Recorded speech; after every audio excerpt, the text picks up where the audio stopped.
We could have just driven the cars to Russia, left them, flew to Canada and just bought a new one. But we wanted to kind of show that it was possible to just take one car, that this car, even though it's kind of was worthless to someone else and, kind of, heading for the scrap heap, it actually still has so much life in it. And yeah, we drove around 45,000 miles in it. One was £75, so around 80 euros.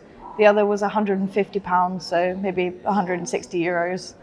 And we found them there's a website in England called Gumtree.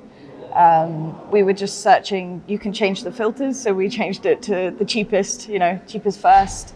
And this vehicle popped up for £75. We didn't know if it was working, but we thought we'd go and have a look because, people pay hundreds of pounds for a phone.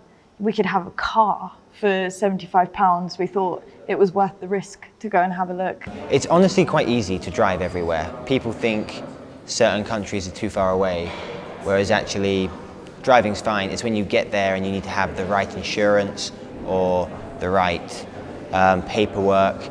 Sometimes you don't, sometimes you weren't prepared, and that can be quite tough.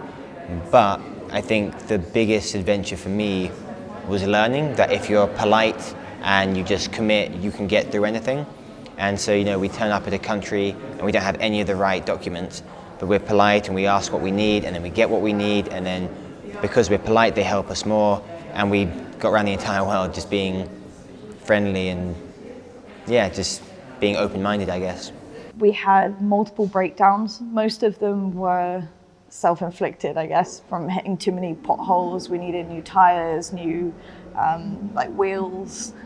We had in Russia, we changed the cam belt. So it's drives the, I don't know the mechanical things, but it drives the engine. So we replaced that because if it does break, you can risk ruining the whole thing.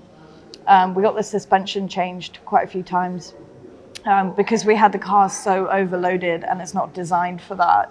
The spring actually broke on one of the backs.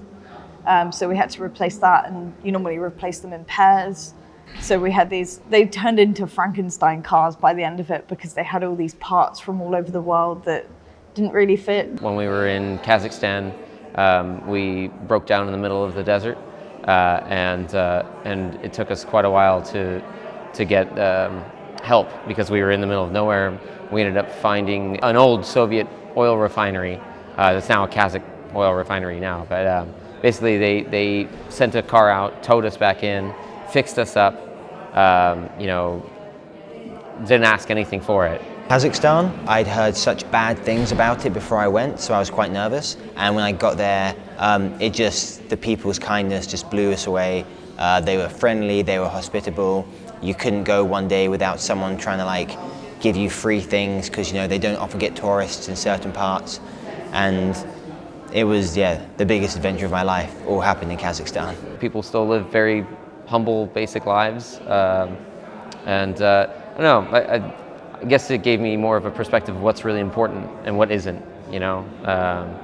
Technology isn't as important as we think it is, whereas I guess it's going to sound really hippie, but the communication and the bond between people is much more important than a lot of the other things that we like to argue and fight over.